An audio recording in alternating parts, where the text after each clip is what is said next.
Halo Sneakrip, balik lagi di trailer reaction bareng gue Rashid Hari. Dan kali ini yang mau gue tonton itu ada trailer untuk sebuah film Korea yang udah berseliweran di festival film internasional awal tahun ini. Dan responnya tuh mungkin bisa gue bilang menarik, yaitu ada Hope. Ini adalah film pertamanya Na Hong Jin setelah 10 tahun. Terakhir dia itu bikin The Wailing tahun 2016, which is itu buat gue dan kayaknya buat banyak orang juga ya adalah salah satu horor Korea terbaik sepanjang masa. Itu keren banget. Buat yang belum nonton silakan tonton The Wailing. Gue lupa itu ada di OTT mana atau mungkin nggak ada ya, gue lupa. Tapi silakan dicari sendiri lah. Buat yang belum nonton, mau lu suka film Korea, mau lu nggak suka film Korea, itu wajib tonton. Dan BTW Hope ini nggak cuma nampilin cast Korea ya, dia itu kayak combine international cast. Ada bintang lokal kayak misalkan Hwang Jung-min, Jo In-sung, Jung Ho-yeon, sampai bintang Hollywood juga ada di sini, Michael Fassbender sama Alicia Vikander ya. Gue agak kagetnya di situ sih. Kenapa harus ada bintang Hollywood? Cuman ya nggak apa-apa, karena kecenderungannya film Korea atau drakor juga ya. Kalau misalkan ada karakter bule itu kan dipilih yang nggak tahu alasannya apa, tapi actingnya selalu jelek, selalu cringe. Kayak Squid Game deh contohnya. Itu bule nggak pernah latihan acting kayaknya. Jadi bagus lah di sini saat ada karakter white people, terus yang main itu orang yang beneran bisa acting ya. Kalau cerita sih jujur gue belum terlalu ngerti detailnya, tapi kayaknya sih film monster gitu. Kayak The Host-nya Bong Joon-ho mungkin. Gue belum terlalu ngulik soal premisnya. Dan kalau ngomongin tanggal tayang, belum ada juga tanggal tayangnya. Even di Korea sana belum dikasih tanggal tayang tuh. Yang ada baru berita kalau Hope ini bakal rilis summer. Tapi belum jelas tanggal berapa, bulan apa, masih belum tahu. Apalagi di Indonesia. Tayang lah ini di Indonesia tuh karena bintangnya banyak banget. Terus hype-nya juga lumayan tinggi. Gue yakin ini bakal tayang. Mungkin bulan Juli Agustus mungkin ya. Nah cuman ini kemarin udah sempet tayang di Cannes Film Festival. Dan itulah alasan gue bikin konten ini. Walaupun trailernya udah rilis lumayan lama ya, udah hampir semingguan yang lalu, tapi reaksi orang-orang yang udah nonton Hope di Cannes itu yang bikin gue tertarik untuk yapping di video ini. Gue lebih pengen ngomongin itu sebenarnya daripada react ke trailernya, tapi karena kebetulan gue belum nonton trailernya jadi ya udah sekalian aja. Tapi gue lebih pengen ngomongin soal respon orang-orang di Cannes sebenarnya, karena lu lihat sendiri deh review-review di Rotten Tomatoes atau mungkin di Letterboxd itu bener-bener divided. Ada yang bilang anjing ini keren banget, tapi ada juga yang bilang anjing ini jelek banget. Bener-bener terpecah gitu, nggak ada jalan tengah, kayak either you love it or you hate it. Walaupun kalau dibandingin sama beberapa judul lain yang tayang di Cannes ya, reviewnya sih gue rasa better daripada kayak misalkan Parallel Tales-nya Asghar Farhadi, even slightly better sih, slightly better daripada Ship in the Box bikinannya Koreeda, yang kata banyak orang itu adalah momen langkah di mana Koreeda gagal bikin film bagus. Cuman gue akan tetap nonton sih. Itu sebenarnya yang gue pengen bahas lebih lanjut nanti. Tapi coba kita tonton dulu teaser ya ini ya. Gue baru gue pikir full trailer. Teaser, oke. Gue tonton dulu teasernya, baru nanti gue bahas lebih jauh soal reaksi orang-orang di Cannes kemarin.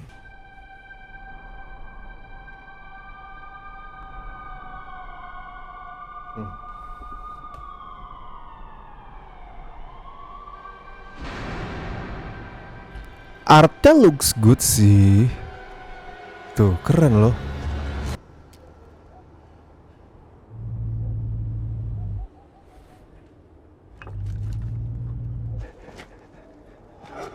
Kayak The Wailing tapi monster ya.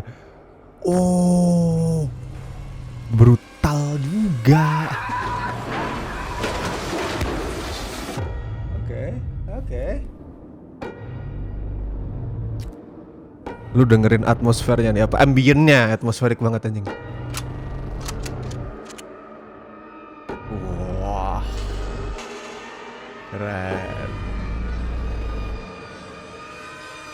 Nggak akan tuh munculin monsternya di teaser ini, nggak mungkin. Ada ternyata.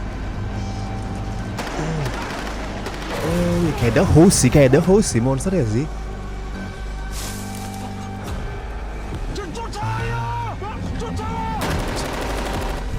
Alien toh. Oke, kayak The Host, vibe kayak The Host. Saya paham beberapa review yang membahas monsternya. Oke, udahlah cukup sekali aja ditonton walaupun pendek ya. Trailernya juga nggak nampilin banyak hal, anjir masih teaser. Tapi gue udah mendapatkan sedikit kisi-kisi dan bisa berasumsi sebenarnya kenapa film ini responnya itu divided banget di Cannes kemarin. Gue rasa ini lebih ke soal ekspektasi ekspektasi nggak sih? Bukan berarti gue nyebut kalau semua review, semua respon itu keliru atau apa. Enggak, sah-sah aja. Tapi gue rasa banyak dari respon itu lebih karena ekspektasi yang miss. Terutama di Letterboxd ya. Gue kemarin sempet ngulik baca banyak banget review Letterboxd tuh. Gak sedikit yang menyampaikan kekagetan. Kok bisa film begini masuk ke Cannes di main competition lagi? Bukan kayak special screening ya ini, dia masuk ke main competition rebutan Palme d'Or, alias dia bersaing dengan film-film yang dianggap the best dari semua yang lolos seleksi Cannes. Jadi pada kaget ada film modelan begini dapat nominasi Palme d'Or. Setelah lihat teasernya gue sedikit banyak ngerti lah, film modelan begini yang mereka maksud tuh kayaknya film action yang bombastis, yang ceritanya itu bukan cerita yang deep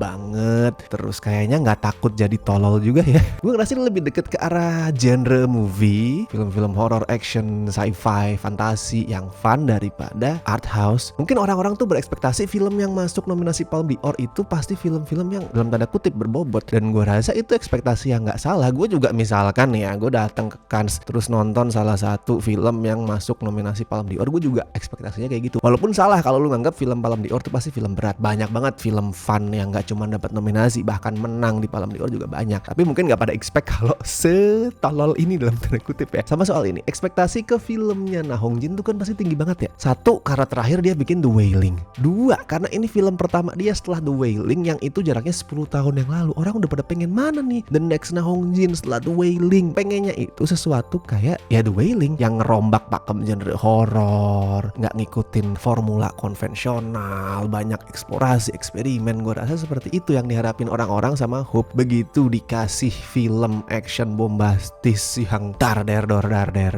yang ngumbar darah doang, istilahnya gitu ya, kasarnya ya, asumsi gue karena gue belum nonton filmnya, mereka kecewa. Tapi emang kelihatan kayak approach-nya beda sih. Kalau The Wailing kan subtle banget tuh, lebih fokus ke bercerita daripada nakut-nakutin penonton. Terus banyak unsur filosofis, banyak simbol-simbol yang bisa dikulik. Sedangkan ini mungkin dari review yang gue baca, dari trailer yang gue tonton barusan, mungkin ini emang cuman pengen ngasih lihat action combine sama sci-fi, sedikit horor, berdarah-darah, that's it. Sama gue baca beberapa review yang ngeluhin soal satu, CGI-nya jelek, dua, endingnya yang katanya itu sinting banget sampai ngingetin ke film-filmnya Takashi Miike. Kalau soal CGI gue bisa membayangkan sih, tadi kan juga udah kelihatan beberapa tampilan aliennya, monsternya. Film blockbuster Korea itu emang kadang for lack of better word, dalam tanda kutip nggak tahu diri, nggak bisa mengontrol. Maksudnya mereka kan pasti nggak punya budget segede Hollywood. Even mungkin di compare sama film Cina juga budgetnya nggak jauh lebih unggul. Tapi sutradaranya itu nge-push banget kayak pengen nampilin CGI-nya secara jelas. Itu sering terjadi loh di blockbuster Korea tuh. Karakter atau adegan yang dikompos pakai CGI itu ditampilin dengan jelas walaupun CGI-nya jelek. Itu sering terjadi. Jadi gue bisa membayangkan, gue nggak kaget kalau misalkan CGI dari aliennya, dari monsternya itu ternyata jelek. Nah soal endingnya tuh yang gue penasaran anjing. Karena gue menghindari spoiler, gue nggak mau ngebaca pada saat ada orang yang mendeskripsikan endingnya tuh kayak gini loh. Tapi gue penasaran karena ada yang bilang kayak Takashi Miike. Padahal Takashi Miike itu kecenderungannya, apalagi dulu ya pada saat masih agak mudaan, itu berani untuk ngomong fuck you ke penonton. Kayak nggak peduli penonton itu punya ekspektasi A,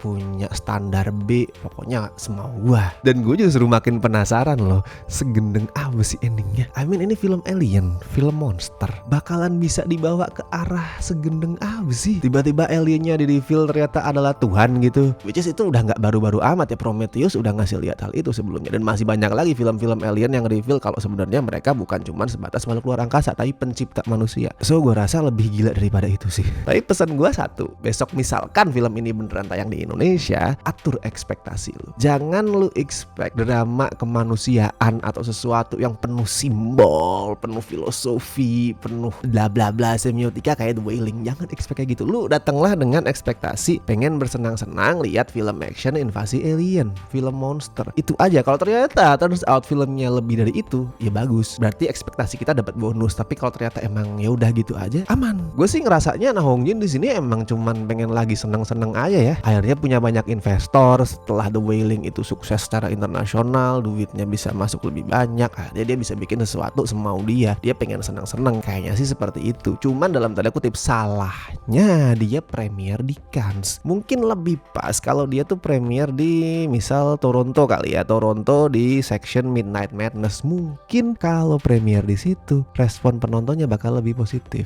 Kita tunggu aja filmnya summer nanti di Korea, belum ada tanggalnya, di Indonesia belum ada kepastian, tapi kita tunggu aja. Kalau menurut lu gimana? Tebakan lu ini sebenarnya filmnya kenapa sih? Kira-kira film ini memecah belah penonton di Cannes tuh sebenarnya kenapa? Terus endingnya itu sebenarnya segila apa? Silahkan tulisin opini lu, teori lu, tebakan lu di kolom komentar. Oke, dan seperti biasa thank you banget buat teman-teman yang masih setia join membership Cinecrip, terutama kawan-kawan berikut ini dari Tir Besti, La Familia. Thank you banget. Tir Sobat juga sangat-sangat terima kasih. Oke, gue Rashid Hari, sampai ketemu di trailer reaction berikutnya.